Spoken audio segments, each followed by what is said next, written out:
তাহলে দাদার সাথে গন্ডগোল হয় মাঝে মাঝে, আপনি একটু কাজ বেশি করেন বলে। সংসার জীবনে সবই থাকবে, তবে এর মধ্যেও একটা ভালোবাসা আছে না বৌদি? ভালোবাসা, শান্তি সবকিছু আছে। একই জায়গায় বসে কাজ করি, ওরা যখন দুজন কাজ করে আমরা দুজন কাজ করি। আর ছেলেটাই ক্লাস 10-এ উঠেছে, সব কিছু পারে না করতে। তাহলে দাদার সাথে মাঝে মাঝে একটু মনোমালিন্য হয়, আমার বৌদি দাদার চেয়ে বেশি কাজ করেন এই জন্য। দাদাও করে, না দাদা করে, কিন্তু আপনি এখন যেটা করছেন এটা তো দাদা পারেন না, এটা আপনি পারেন। আর দাদা যখন তলা জোড়ায় ওইটা আবার আমি পারি না। ও তাহলে দাদাও তো বলতে পারেন যে আমিও যেটা পারি তুমি সেটা পারো না, তুমি তোমরা হয়তো বৌদি নাকি বলে বলে আমি যা পারি তুমি তো পারো না, সব আমার একা জোড়াতে তলা। আচ্ছা গোড়টি তো আমারও একা হয়, আমারও তো বানাই যায় না। এই দেখেন একেবারে জীবন থেকে নেই একটা গল্পের মতো, তাই না লতিফ ভাই?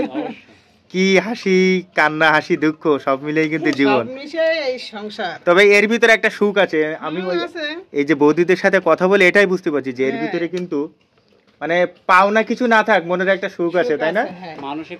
মানসিক একটা প্রশান্তি, মানসিক একটা সুখ শান্তি আছে কিন্তু এটার ভিতরে। পরিষ্কার পরিচ্ছন্ন থাকতে পারি না, কিন্তু আমাদের মধ্যে একটা আনন্দ, হাসি কান্না সব মানে একটা পবিত্র ভালোবাসা স্বামী স্ত্রীর। হ্যাঁ, দাদা বৌদির একটা পরিষ্কার থাকতে পারি, চমৎকার একটা ভালোবাসা। এই কাদামাকি থাকতে হয় সারাক্ষণ, কি একটা শান্তি। দেখেন এটা অনেক পরিবারে কিন্তু এটার অভাব থাকে, কিন্তু আমার দাদা বৌদির নিরেট একটা ভালোবাসা।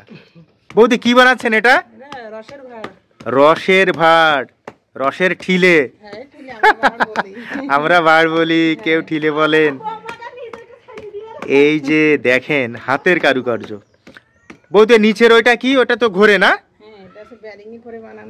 বেয়ারিং এর উপরে বানানো, ছাঁচ দিয়ে হাত দিয়ে টুক টুক টুক টুক করে ঘা দিচ্ছেন আমার এই বৌদি। আর আস্তে আস্তে আস্তে আস্তে এটা হচ্ছে ঠিলের নিচের অংশ না বৌদি? উপরের অংশ। আচ্ছা দেখি বৌদি কিভাবে এটা বানান, আমরা দেখি। আর ওই হাত দিয়ে ঘা দিচ্ছিলেন ওইটাকে কি বলে? জি জি, বলে বলে। সুন্দর করে কেটে নিচ্ছেন তাই তো?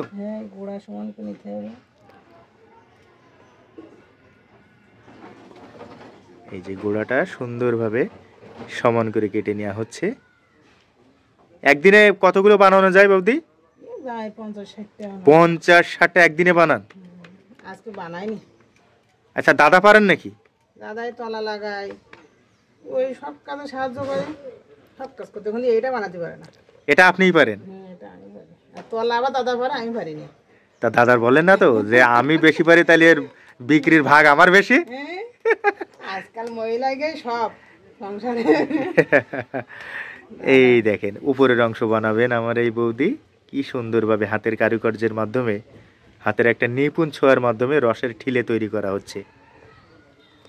মানে এই অংশটা নাকি দাদা তৈরি করতে পারেন না, বৌদি পারেন।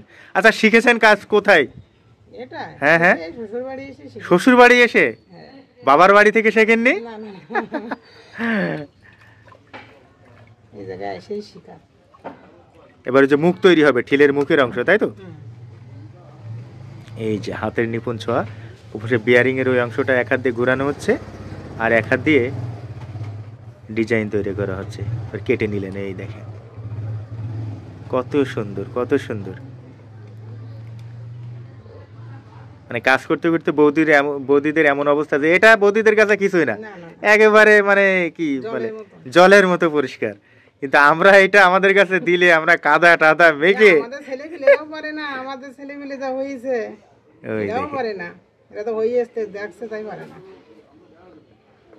এগুলো আসলে দেখতে যে কত সুন্দর, দেখেন হাতের নিপুণ ছোঁয়ায় রসের ভাঁড় তৈরি হয়ে যাচ্ছে। কত টাকা করে বিক্রি করা হচ্ছে ভাঁড় এখন বৌদি?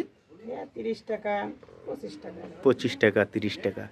রসের সময় তো আসলে ভাঁড়ের চাহিদাও থাকে বেশি, তাই না? আবার ডিজাইনও হয়ে গেল, তাই তো? তৈরি হয়ে গেল একটা ভাঁড়। এই যে রোদে শুকাতে দেওয়া হচ্ছে, তাই তো বৌদি?